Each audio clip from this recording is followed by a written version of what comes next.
Assalamualaikum warahmatullahi wabarakatuh. Dalam video kali ini akan dibahas tentang pengaruh hoax terhadap sistem politik. Video ini dibuat untuk memenuhi mata kuliah Sosiologi Politik dengan dosen pengampu Andrian MPD, Prodi PPKN semester 5. Video ini disusun oleh Resti Aulianur dengan NPM 195017. Berikut daftar isi yang akan dibahas dalam video kali ini. Assalamualaikum warahmatullahi wabarakatuh. Nama saya Resti Aulianur, NPM 195017. Yang pertama di sini saya akan menjelaskan pengertian hoax. Nah, di sini ada hoax adalah usaha untuk menipu atau mengakali masyarakat untuk mempercayai sesuatu. Nah, dalam bahasa Indonesia, hoax itu berarti berita bohong, informasi palsu, atau kabar dusta. Nah, hoax ini diyakini sudah ada sejak beberapa ratus abad tahun yang lalu, sekitar abad 16. Nah, yaitu hoax ini berasal dari kata hokus, yaitu dari mantra hokus pokus. Nah, rasa yang seringkali disebut oleh pesulap. Ini semacam mantra kayak abrakadabra seperti itu.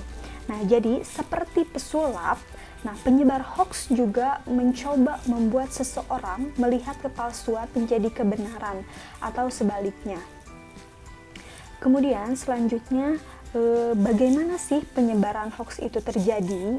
Nah, media sosial menjadi media penyebaran hoax terbanyak serta menjadi arus dalam penyebaran hoax. Nah, tidak hanya melalui media saja, namun hoax ini sangat banyak beredar di masyarakat melalui media online. Nah, dari beberapa hasil penelitian terdahulu, salah satunya yaitu Mastel menyatakan bahwa media yang paling banyak digunakan untuk menjadi penyebaran hoax adalah situs web sebesar 34,90%, aplikasi chatting yaitu seperti WhatsApp, Line, Telegram sebanyak 62,80%, dan melalui media sosial seperti Facebook, Twitter, Instagram, dan lain-lain yang merupakan media terbanyak digunakan, yaitu mencapai 92,40%.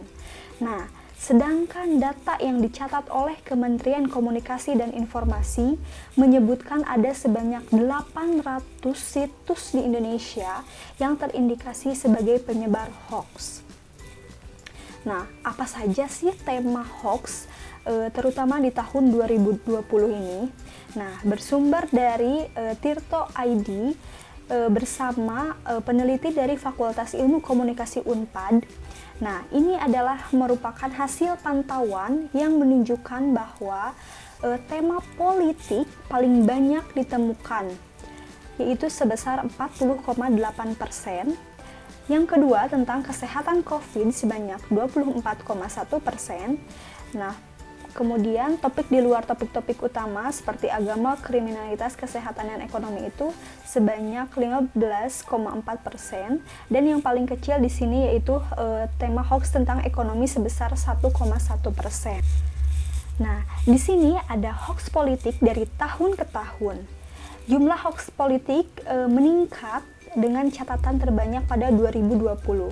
Setiap tahun ada saja agenda politik yang dijadikan bahan informasi palsu atau hoax.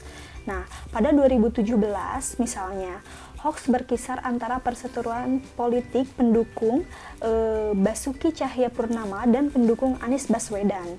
Nah, sementara itu tahun 2018 dan 2019 adalah soal kandidat capres dan cawapres. Dan kemudian pada tahun 2020, hoax dengan tema politik, agama, dan kesehatan COVID saling beririsan satu sama lain. Nah, dari sekian tema hoax, terutama politik yang paling banyak diperbincangkan, nah, apa aja sih dampak hoax ini? Nah, pertama, terkadang pemberitaan hoax ini digunakan atau dimanfaatkan oleh oknum yang tidak bertanggung jawab atas dasar ingin memiliki kekuasaan tertinggi atau untuk kepentingan pribadi dengan cara yang tidak sehat atau berbuat curang.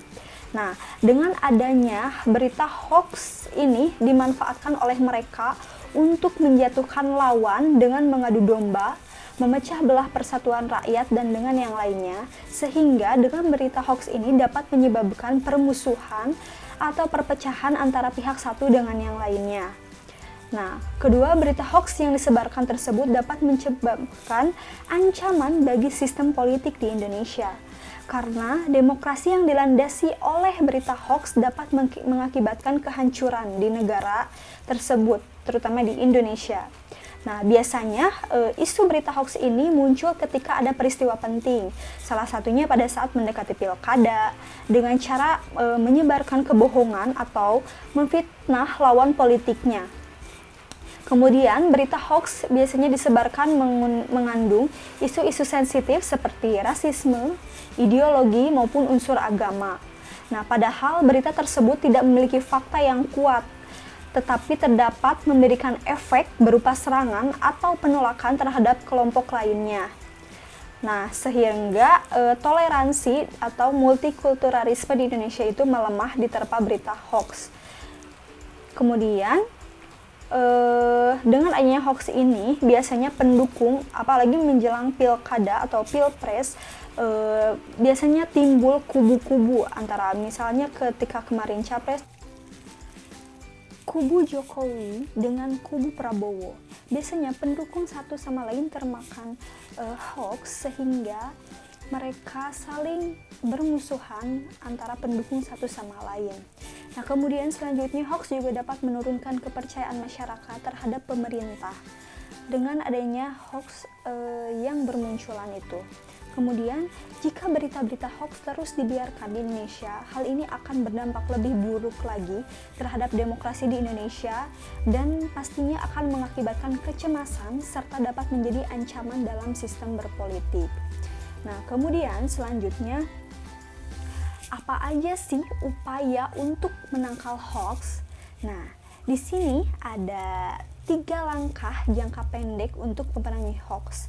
Di sini seperti upaya pemerintah terhadap menangkal hoax. Nah, pertama yaitu dengan menegakkan hukum.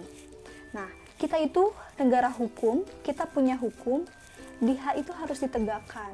Nah, di Indonesia juga memiliki sejumlah hukum untuk mengatasi berita bohong atau hoax. Nah, seperti Undang-Undang Informasi Transaksi Elektronik atau UU ITE dan KUHP. Nah, menegakkan hukum terkait penyebaran hoax adalah dengan menangkap pembuatnya. Bukan hanya yang menyebarkan aja, tapi yang membuatnya juga. Kedua, yaitu melibatkan penyelenggara platform. Nah, penyebaran hoax banyak terjadi di media sosial.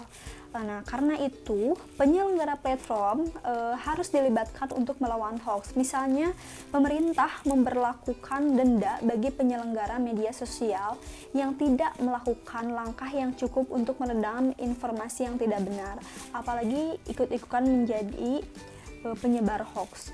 Nah, kemudian yang ketiga yaitu dengan memberikan edukasi kepada masyarakat. Nah, selain itu perlu ada edukasi bagi masyarakat untuk melapor bila menemukan hoax dan pelakunya. Nah, pengguna internet dengan melapor ke aduan konten @mail.kominfo.co.id dengan menyertakan tautan dan foto gambar tersebut. Nah, selain melalui jalur pemerintah, sekarang ini muncul gerakan masyarakat yang peduli terhadap peredaran berita palsu, antara lain yaitu Masyarakat Indonesia Anti Hoax. Nah, itu adalah 3 langkah jangka pendek untuk memerangi hoax. Nah, sekarang upaya untuk menangkal hoax dari pribadi kita sendiri, masing-masing orang. Nah, pertama yang bisa kita lakukan adalah hati-hati dengan judul yang provokatif dan sensasional. Nah, judul provokatif tujuannya biasanya biar hoaxnya banyak di-share dan membuat orang tertarik untuk membaca. Nah, kemudian yang kedua itu perhatikan alamat situs. Jika ada link yang diberikan suatu berita, jika banyak yang tidak berimbang atau tidak benar, sebaiknya jangan dipercaya, apalagi situs abal-abal. Nah, yang ketiga yaitu periksa dahulu faktanya, jangan terburu-buru untuk sharing ke teman-teman yang lain. Nah, pastikan sumber-sumber suatu berita mempunyai kredibilitas. Kalau dapat dari web yang tidak jelas, coba cek lagi faktanya atau cari lagi di situs-situs lain yang lebih kredibel, apakah mereka juga memberitakan atau tidak. Keempat, bisa dengan periksa keaslian foto. Biasanya selain beritanya, banyak juga penyebar hoax yang mengedit foto. Baik, sekian video pada kali ini. Di sini saya sudah menerangkan pengertian hoax, dampak-dampak hoax, serta upaya menangkal hoax, mulai dari peran pemerintah sampai yang bisa kita lakukan oleh diri sendiri. Nah, maka dari itu kita harus tetap berhati-hati, waspada terhadap jebakan hoax. Sekian dari saya, mohon maaf bila banyak kesalahan. Wassalamualaikum warahmatullahi wabarakatuh.